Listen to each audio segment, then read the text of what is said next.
Тази седмица медицинските специалисти най-сетне се организираха и протестираха пред Министерство на здравеопазването, както и в още няколко града в България. Защо? Защото макар да има една прослойка от наистина високоплатени лекари, има огромен брой медицински специалисти, които получават обидно ниски заплати. И след това се чудим, защо не получаваме адекватни здравни грижи. Отваряме една скоба. За мен дейността на лекарите, медицинските сестри, акушерките не е услуга, то е грижа. Защото в услуга се съдържа търговския характер на дейността, която и да е тя. А здравеопазването не може да бъде услуга. Здравеопазването не може да бъде предмет на търговия и от него да се очаква печалба. Но то трябва да гарантира достойно заплащане на хората, които са се ангажирали, които са посветили живота си на това да спасяват животи. Животите на нас, на възрастните ни роднини, на нашите деца. И след като транспортните работници в София показаха как се прави, след като демонстрираха, че когато проявят кураж, устойчивост, когато не се поддадат на заплахи на управляващи, могат да постигнат това, което искат, тогава и другите съсловия започват да се мотивират и да разбират, че и те могат да получат достойно възнаграждение и уважението на обществото. Да, трябваше да се премине през този катаклизъм. Да, транспортните работници бяха тези, които платиха за това другите професионалисти най-сетне да разберат, че те имат глас и имат право този глас да бъде чут. Но след като се случи това, чухме и други гласове. Гласовете на неолибералите, на постоянните лица в телевизионните студия, които започнаха да предупреждават, че това може да предизвика лавина от недоволство. Слава Богу, видяхме началото на тази лавина. Силно се надявам това да не е последното нещо, което правят медицинските специалисти. Силно се надявам те да бъдат последвани и от административните работници. Силно се надявам те да бъдат последвани и от всички останали професионалисти, като да речем работещите в БДЖ, защото БДЖ го унищожават. Работещите в Български пощи, защото и тях ги унищожават. И ако работниците мълчат, няма кой да бъде чут. А това е единствения огън, който може да доведе до срутване на системата, която в момента работи в услуга на капитала, която работи за формиране на печалби, а не за благоденствието на хората. И именно за това ние обещаваме, ние казвам като държава, като управляващи, обещаваме да спазваме едни много тежки фискални правила, да спазваме 3% дефицит, за да можем да влезем в еврозоната. Еврозоната, която не е приоритет на нито един обикновен българин, но пък е приоритет на тези, които искат да се слагат на политическия европейски елит. Но да се върнем на медицинските специалисти. Няколко дни преди протеста аз говорих с служители от различни общински болници, които казваха едно и също. Много подкрепяме протеста на медиците, студенти и специализанти, защото трябва да кажем, че това основната движеща сила бяха младите специалисти, не вече утвърдените. И то е защото те са по-свободни да заявяват ясно мнението си. И това, което чух обаче от вече утвърдени хора, е, че специалисти, работещи в общински болници, че те се страхуват да дойдат на протеста и да го подкрепят с лицата си, защото ръководствата на болниците и на ДКЦ-тата, в които работят, ще ли да ги репресират и да ги уволнят. И по никакъв начин моето присъствие на протеста, аз съм председател на здравна комисия, а всички директори и управители са подчинени на общинските съветници, защото ние сме принципал на общинските лечебни заведения. Дори моето присъствие там не им даваше достатъчно гаранция и увереност, че имат право да заявят позицията си, без да се притесняват, че ще бъдат уволнявани след това. До известна степен, разбира се, имат право. Но ние трябва да кажем ясно и да признаем, че няма как да заменим лекари и медицински сестри. Ние просто нямаме. Давам пример с Петаградска болница, княгиня Клементина.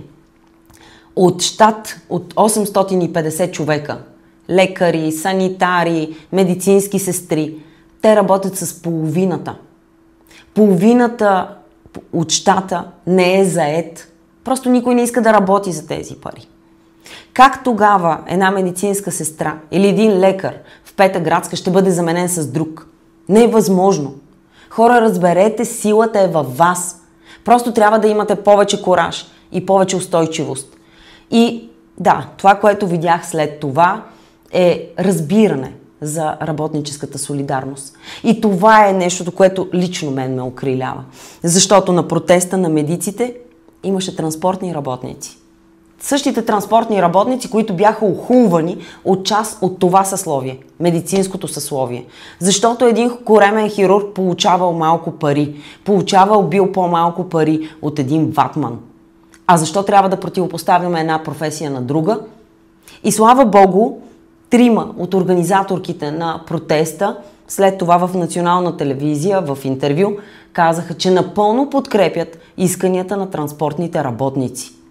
И че осъзнават, че именно техния пример, примера на транспортните работници ги е мотивирал да се организират в цялата страна и да протестират.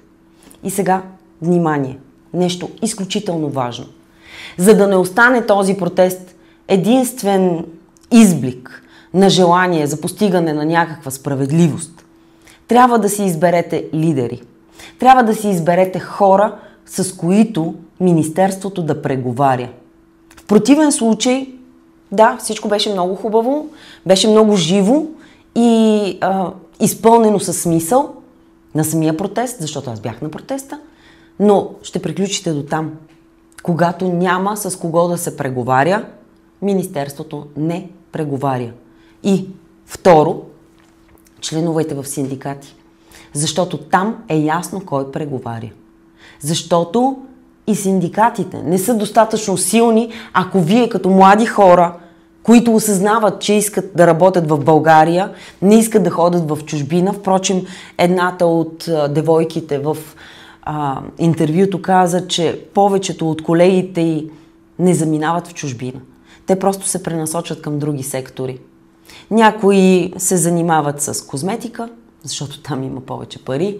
Други започват да правят различни хендмейд неща, т.е. ръчна изработка на сувенири и прочие, които могат да продават по-скъпо. Т.е. ние губим един ресурс, за който държавата ни е платила не малко, за да изгради професионалист 10 години.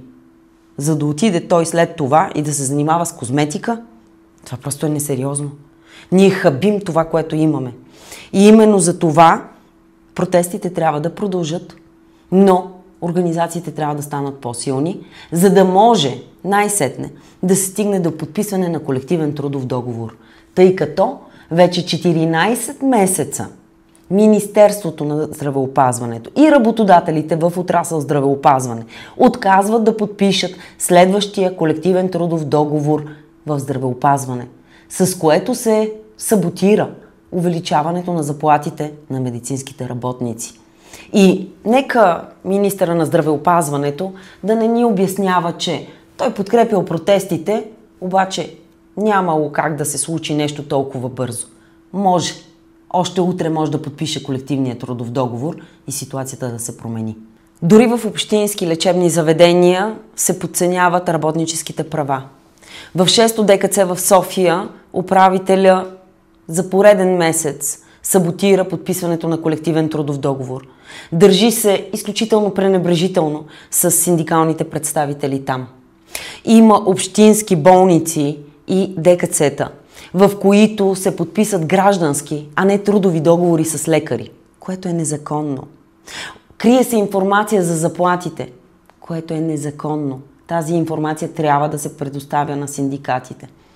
И това е нещо, с което аз няма да се примиря. и ще продължавам да настоявам управители и директори да се държат с уважение към работниците. Но това, което стана ясно е, че в част от частните болници също заплатите въобще не са високи. Защо? Защото там няма синдикати. Там няма кой да ви представлява, няма кой да се бори за по-достойни условия на труд и по-добро заплащане. Синдикатите са рецептата към благоденствието на работник. И нямайте никакво съмнение, че сами може да направите чудесен хепанинг, може да бъде изпълнен със смисъл наистина един такъв протест няколко часа пред Министерство на здравеопазването и ще трябва да се задоволите с това. Беше много хубаво, но приключи. За да не приключи, трябва да има организация, трябва да има постоянство, трябва да има последователност в действията. Така ще има и по-добро КТД, така ще има по-високи възнаграждения, така ще си знаете правата. Защото към момента дори за това ви заблуждават. Обясняват ви, че нямате право на ефективни стачни действия. Не е вярно. Имате. Само че трябва да имате синдикат. Синдикат, който да знае как да събере подписи от поне 50% от работещите в едно предприятие, болница, ДКЦ, медицински център, няма значение какво. Синдикат, който знае как да води преговорите с работодателя за осигуряване на минималните здравни дейности в съответното лечебно заведение, т.е. да се обслужват само спешните кабинети и спешните случаи и всичко останало да остане за утре. За да може министъра на здравеопазването да ви подкрепя не само на думи, но и с действия. Да вземе и да подпише колективния трудов договор в отрасъл здравеопазване и да накара работодателите също да го подпишат. Можете. Можем.